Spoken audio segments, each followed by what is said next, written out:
نحمده ونصلي على رسوله الكريم أما بعد فأعوذ بالله من الشيطان الرجيم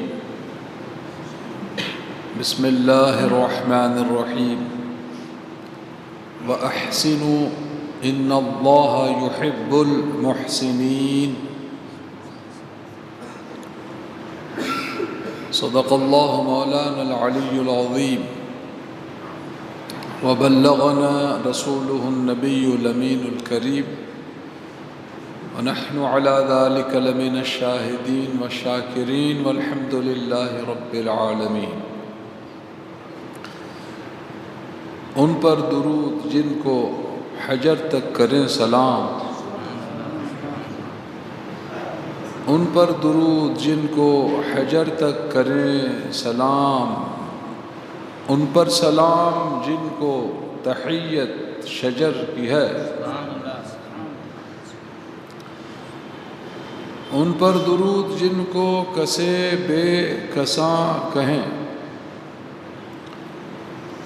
ان پر درود جن کو کسے بے کساں کہیں، ان پر سلام جن کو خبر بے خبر کی ہے۔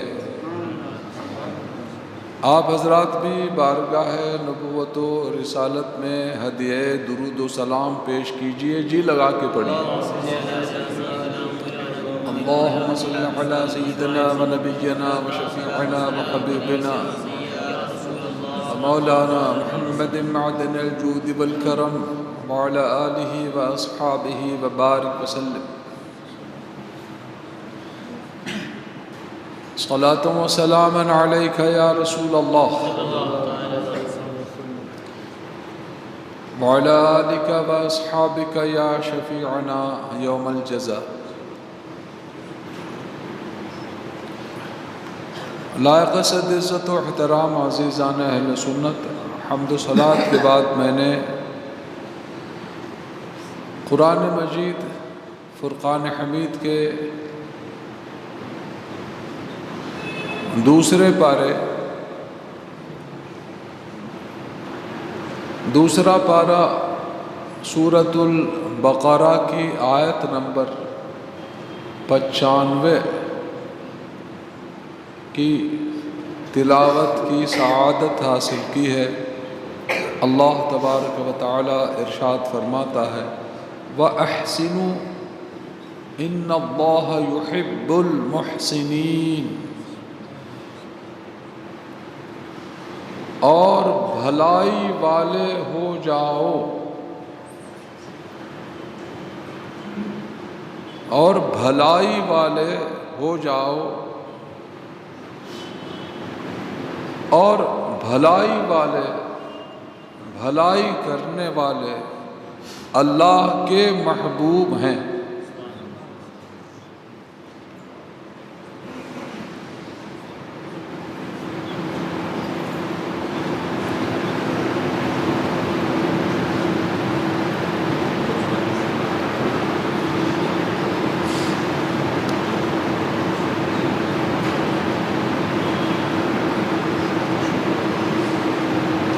بھلائی کرنے والے اللہ کو پسندیدہ ہیں۔ آج 2 تاریخ ماہ شعبان المعظم کی ہے، تو میرا دل یہ چاہ رہا ہے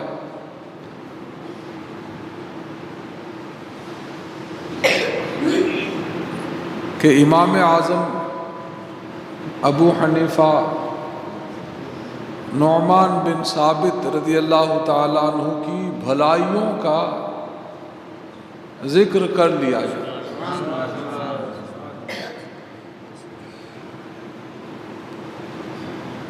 کہ امام اعظم کیسی بھلائی والے تھے، کیسے بھلائی کے کام کرنے والے تھے۔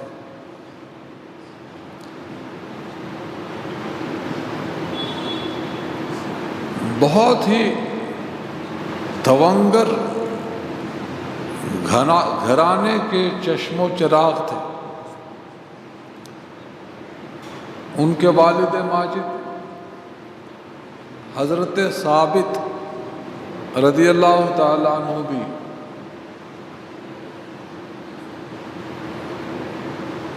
بہت ہی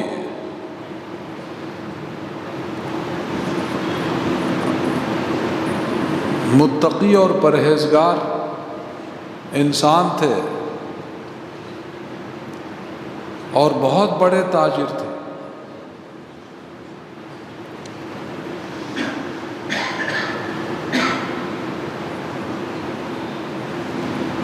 امام اعظم ابو حنیفہ رضی اللہ تعالیٰ عنہ کی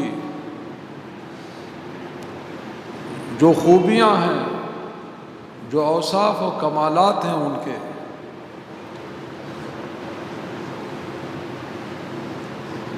ان میں خاص حصہ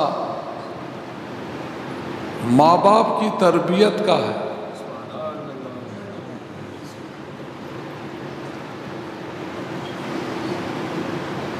سرکار دو عالم صلی اللہ تعالی علیہ وسلم ارشاد فرماتے ہیں، ماں باپ کی طرف سے اولاد کے لیے بہترین تحفہ اور بہترین گفٹ یہ ہے کہ وہ اپنی اولاد کو ادب اور تمیز سکھائیں۔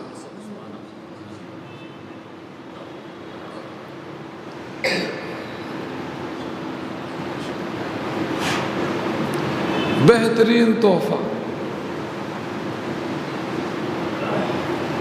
تو امام اعظم کی تربیت بھی بہت شاندار طریقے سے کی ان کے ماں باپ نے۔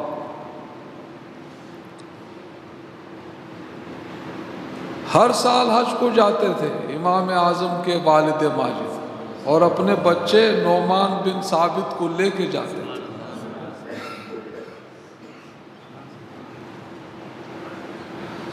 ظاہر بات ہے کہ حج کے موقع پر ایک سے ایک علماء دین، بزرگان دین، سرکار دو عالم صلی اللہ تعالی علیہ وسلم کے صحابہ، تابعین کرام حج کو آتے تھے۔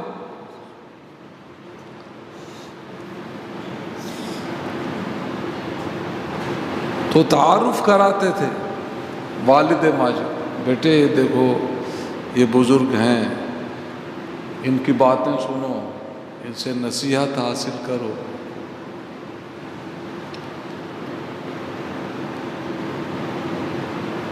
امام اعظم فرماتے ہیں کہ میرے ابا مجھے حج کو لے جاتے تھے تو میں نے بہت کچھ علم حرم پاک کے حجام سے بھی سیکھا۔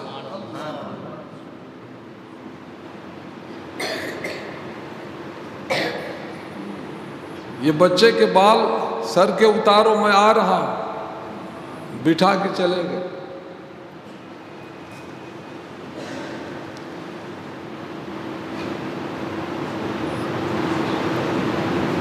تو بال کاٹنا جب شروع کیا حجام نے، تو امام اعظم چھوٹے تھے، بچے تھے ابھی، تو بائیں طرف کا سر پیش کرنے لگے، آگے کرنے لگے۔ فرمایا نہیں بیٹا، سیدھی طرف سے، یہ سنت ہے۔ سرکار دو عالم صلی اللہ تعالی علیہ وسلم، ہمارے پیارے نبی، ہر کام سیدھی طرف سے شروع کرتے ہیں۔ تو جو بال جو کٹائیں گے نا یا کاٹیں گے، سیدھی طرف سے پہلے، پھر بال کاٹتے کاٹتے امام اعظم فرما رہے ہیں کہ میں بچہ تھا ابھی 10-11 سال کا، تو بال کاٹتے کاٹتے وہ حجام نے کہا، حلاق نے، کہ بیٹے خاموش نہیں بیٹھتے، اللہ کا ذکر کرتے رہو، تسبیح پڑھتے رہو، درود پاک پڑھتے رہو، خاموش نہیں بیٹھتے۔ تو میں نے ذکر کرنا شروع کر دیا، فرماتے ہیں بہت کچھ میں علم تو حرم پاک کے حجام ہی سے سیکھ لیا، ہر سال حج کو لے جاتے تھے ابا، اس طرح آپ کی تربیت ہوئی، اس طرح آپ کی پرورش ہوئی عشق رسول کے سانچے میں۔ بچے سادہ اللہ ہوتے ہیں، جیسا ان کو ماحول ملتا ہے ویسے ہی ہو جاتے ہیں، اس لیے ضرورت اس بات کی ہے کہ بچوں کو اچھے ماحول میں پرورش کی جائے اور عشق رسول کے ماحول میں ان کو پروان چڑھایا جائے۔ سرور عالم صلی اللہ تعالیٰ علیہ وسلم ارشاد فرماتے ہیں ہر بچہ اسلام کی فطرت پر پیدا ہوتا ہے، اس کے ماں باپ اس کو یا تو یہودی بنا دیتے ہیں یا نصرانی بنا دیتے ہیں۔ ہر بچہ پیدا ہوتا ہے اسلام کی فطرت پر، تربیت کی اس کو ضرورت ہوتی ہے۔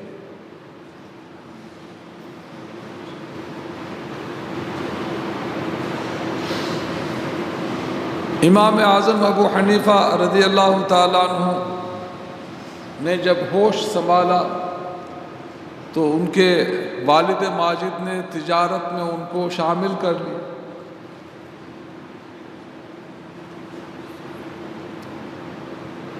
کپڑوں کا گٹھا اٹھا کے لے جا رہے تھے، امام شعبی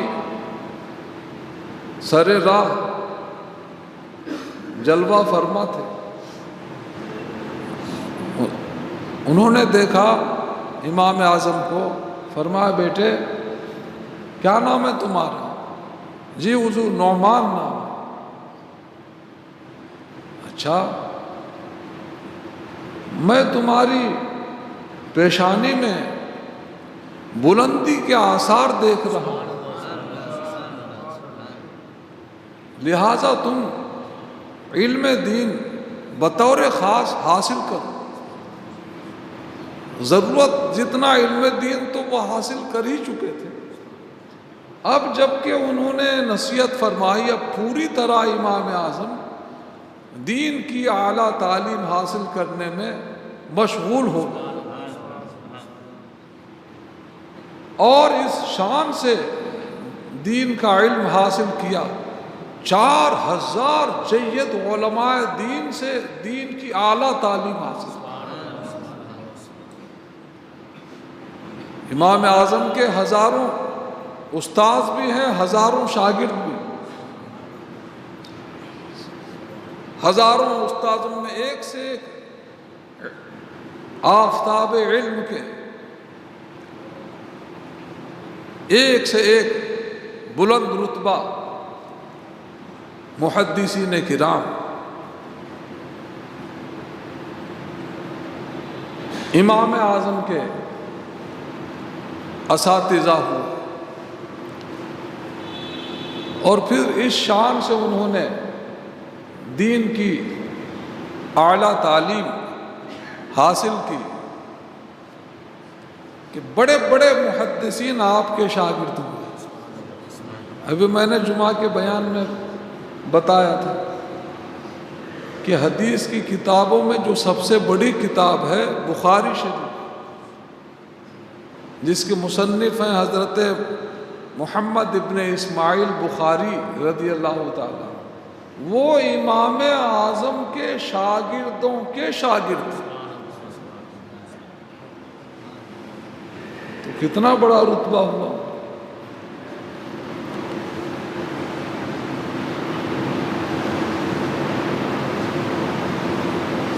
دولت جو وراثت میں آئی، کوفہ میں قیمتی کپڑوں کی، ریشمی کپڑوں کی سب سے بڑی فیکٹری کہ مالک امام اعظم ہی تھا۔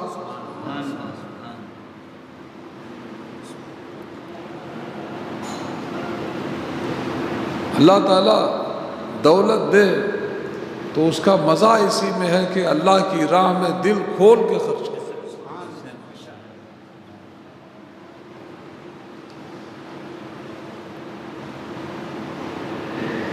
کاروبار اس شان سے کیا۔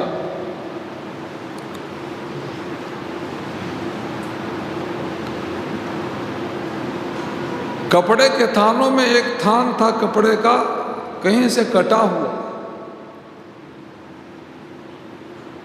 نوکروں کو تاکید فرمائی کہ دیکھو یہ کپڑے کا تھان ایک جگہ سے کٹا ہوا ہے،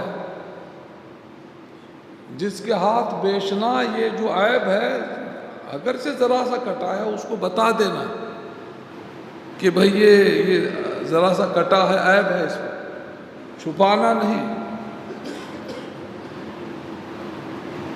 عام طور سے ایسا ہوتا ہے کہ بیپاری لوگ مال کے عیب کو چھپا کے بیچتے، الا ماشاء اللہ، الا ماشاء اللہ مطلب سب ایسے نہیں ہوتے، بہت سے لوگ ہوتے ہیں ایسے، مال کے عیب کو چھپا کے نکال دیتے کہ دھوکہ کھا کے گاہک لے کے جائے، اور ایسا کرنا ناجائز و حرام ہے۔ اور کتنے لوگ تو جھوٹی قسمیں کھا لیتے ہیں، ایک تو جھوٹی تعریف بھی کی مال کی اور جھوٹی قسم بھی کھا لی۔ سرکار دو عالم صلی اللہ تعالی علیہ وسلم ارشاد فرماتے ہیں کہ جھوٹی قسم کھا کے، جھوٹ بول کے جو اپنا مال بیچتا ہے، مال تو بک جاتا ہے مگر اس مال میں، اس رزق میں جو اللہ کی طرف سے برکت نازل ہونے والی ہوتی ہے وہ رک جاتی ہے۔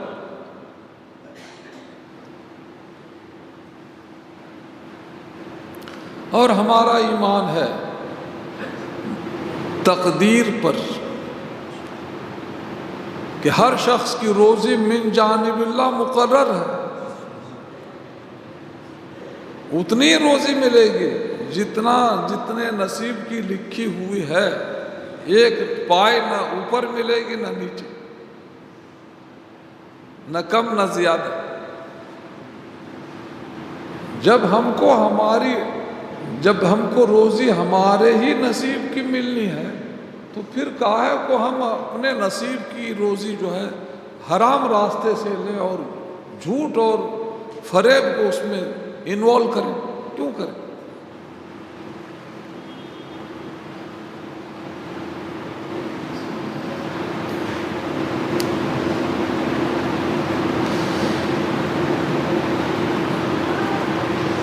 سچی تجارت ہونی چاہیے، اس میں خوب خیر و برکت ہوتی ہے، اور سرکار دو عالم صلی اللہ تعالی علیہ وسلم نے سچے بیپاریوں کی فضیلت بیان فرمائی کہ سچا امانت دار تاجر بروز حشر نبیوں، صدیقوں اور شہیدوں کے ساتھ اٹھایا جائے۔ سچائی ہونا چاہیے، امانت داری ہونی چاہیے۔ امام اعظم ایسے ہی تاجر تھے، سچائی اور امانت داری کے ساتھ تجارت کرنے والے۔ بتایا کہ وہ تھان جہاں سے کٹا ہے کپڑا بتا کے بیچنا۔ جب شام کو حساب ہونے لگا تو آپ نے دریافت فرمایا وہ جو جس تھان میں عیب تھا، کٹا ہوا تھا، وہ بک گیا کہ ہے؟ کہا حضور بک گیا۔ اچھا اس کو بتایا تھا کہ نہیں وہ عیب جس کے ہاتھ بیچا؟ حضور بھول ہو گئی، معافی چاہتے، نہیں بتا پایا اور بھول ہو گئی اس کو۔ فرمایا اچھا، تو تجارت اس روز جو ہوئی تھی وہ 35,000 درہم کی تجارت ہوئی۔ فرمایا یہ سارے 35,000 درہم اللہ کی راہ میں خرچ کرتے ہیں، اللہ کی راہ میں خیرات ہے۔ اب اس میں شک ہو گئے تو شک کا مال کیوں رکھیں اپنے پاس؟ سب اللہ کی راہ میں خیرات کرو، سب خیرات کرو۔ یہ امام اعظم ابو حنیفہ رضی اللہ تعالیٰ عنہ کا تقویٰ تھا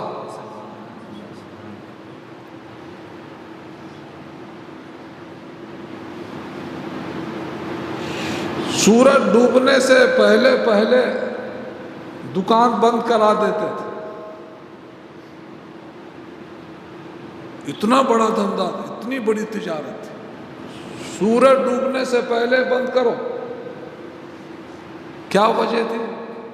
وجہ یہ تھی کہ اب پہلے روشنی کا اہتمام نہیں تھا نا. اب جیسے ہی آج یہ فوکس اور ٹیوب لائٹ اور اتنی روشنی ہوتی ہے کہ رات کا احساس نہیں ہوتا. تو اس زمانے میں ایسا نہیں تھا نا. وہ چراغ، دیا، لالٹین.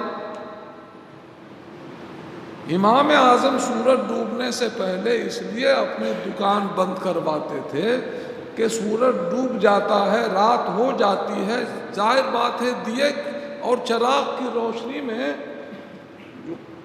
جو کپڑا ہے وہ ٹھیک سے نظر نہیں آتا. کہیں ایسا نہ ہو کہ ہلکا کپڑا آدمی جو ہے دھوکہ کھا کے لے کے چلا جائے. روشنی پوری طرح سے نہیں ہے نا. تو یہ احتیاط تھی آپ کی، یہ تقویٰ تھا. بہت سی خوبیوں کے مالک تھے.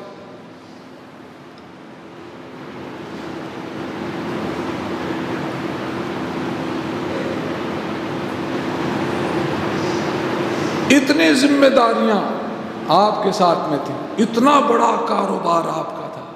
اس کے علاوہ دین کی تعلیم حاصل کرنے والے طلباء، ان کو دین کی تعلیم دینا اور ان کا سارا خرچ اپنے ذمے لیتے تھے. کوئی ٹینشن نہیں ہے آپ لوگوں کو. آپ کو پڑھنا ہے، بس محنت سے لگن سے پڑھائی کرو. جو کچھ خرچ وغیرہ ہے وہ سب ہمارے ذمہ.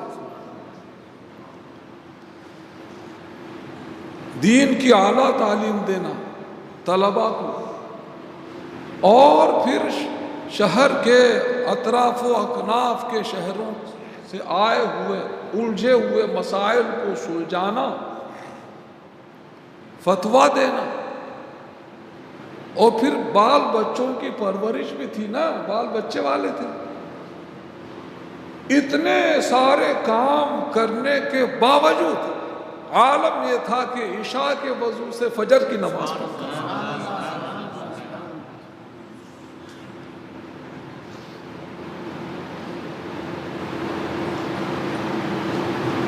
حیات الحیوان میں ہے، ایک موچی امام اعظم کے پڑوس میں رہتا تھا، محلے میں تھا. تو مسلمان ہی مگر بگڑا ہوا، عیاش، کاروبار سے پیشے سے موچی تھا. دن بھر خوب محنت مشقت کر کے کام دام کرتا تھا، اور شام کو جو ہے وہ گوشت اور شراب لے کے آتا تھا خرید کے، اور اپنا ایسے ہی بگڑے ہوئے آوارہ لوفڑ یار دوستوں کو بلا کے وہی شراب اور کباب کے ساتھ جو ہے خوب طوفان بدتمیزی کرتا تھا. بازو میں امام اعظم جن کی راتیں عبادت الہی میں گزرتی تھی، آپ کچھ اس کو بولتے نہیں تھے.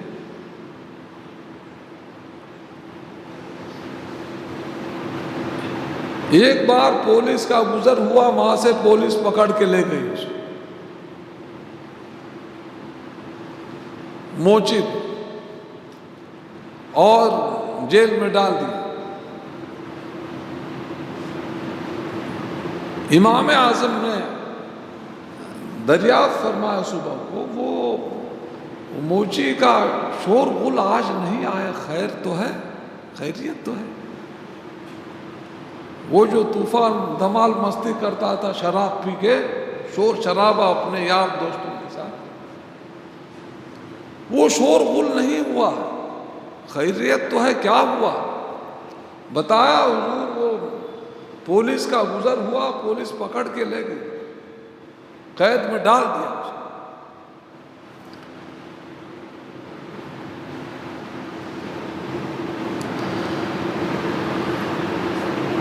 تو امام اعظم ابو حنیفہ رضی اللہ تعالیٰ عنہ سواری پر سوار ہوئے اور گورنر ہاؤس تشریف لے گئے اس کو چھڑانے کے لیے۔ گورنر ہاؤس تشریف لے گئے، میرا پڑوسی ہے، پڑوسی کا بہت حق ہوتا ہے۔ حضرت عائشہ صدیقہ طیبہ طاہرہ عفیفہ رضی اللہ تعالی عنہا فرماتی ہیں کہ سرکار دو عالم صلی اللہ تعالی علیہ وسلم پڑوسیوں کے بارے میں اتنی تاکید فرماتے تھے کہ ہم کو ایسا لگا کہ وراثت میں بھی سرکار حصہ نہ لگا دیں ان کا، پڑوسیوں کا۔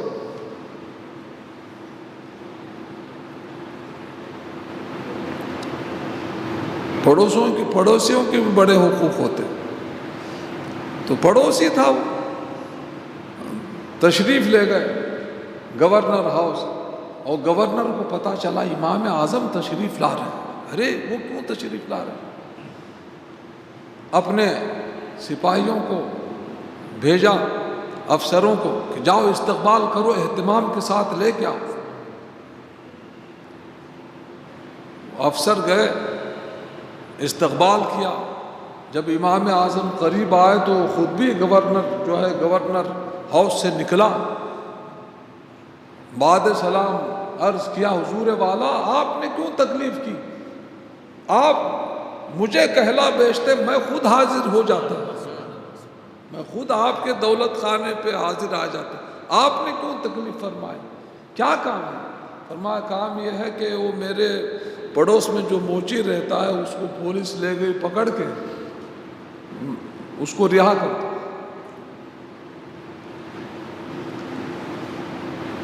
کوئی عام آدمی ہوتا تو کیا کرتا ہے؟ ارے اچھا ہی ہوا کم بخت بند ہو گیا، بند ہی رہے تو اچھا، ساری رات عبادت میں ڈسٹرب ہوتا، ساری رات عبادت میں خلل۔ عام آدمی ہوتا تو ایسا ہی خیال کرتا، مگر وہ عام انسان نہیں تھے، ایک بہت جید عالم دین تھے اور اللہ کے ولی کامل تھے، عاشق رسول تھے۔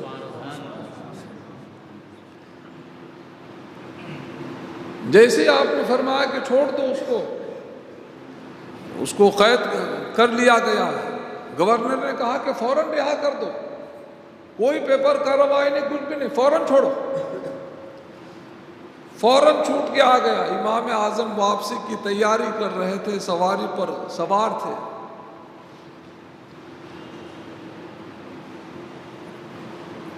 قریب آیا، امام اعظم نے فرمایا کہ وہ تم رات کو گاتے تھے، بجاتے تھے اور یہ کہتے تھے کہ لوگوں نے مجھے اپنے ہاتھ سے کھویا، جیسے کوئی معمولی شخص ہوں میں گویا۔ یہ ایک شعر پڑھتا تھا، میں تو اتنا مرتبے والا آدمی ہوں، لوگ میری قدر نہیں جانتے ہیں، لوگوں نے مجھے اپنے ہاتھوں سے کھویا، وہ قدر نہیں کرتے مجھے۔ امام اعظم نے فرمایا کیوں؟ میں نے تو اپنے ہاتھوں سے تم کو نہیں کھویا، بتاؤ۔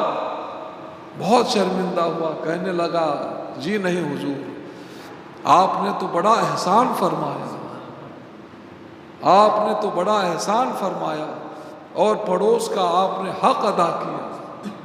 اتنا متاثر ہوا کہ تمام برائیوں سے، شراب سے اور گانے باجے سے توبہ کیا، امام اعظم کے درس میں شامل ہونے لگا، یہاں تک کہ متقی پرہیزگار اور عالم باعمل ہو گیا۔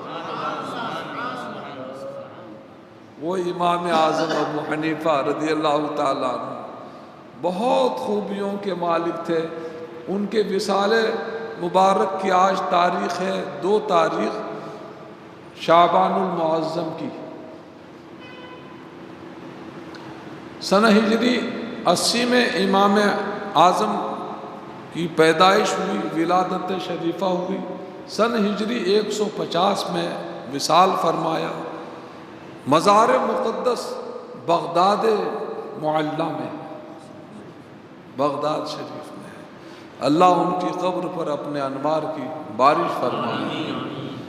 اللہ تعالی ہم سب کو ان کے تعلیمات و ہدایات پر عمل کرنے کی ہمت عطا فرمائے، ہمارے گناہوں کو معاف فرمائے، نیکیوں کی توفیق دے، شریعت پر قائم رکھے، مدینہ منورہ میں ہمارا خاتمہ بالخیر فرمائے، آمین بجاہ النبی الامین۔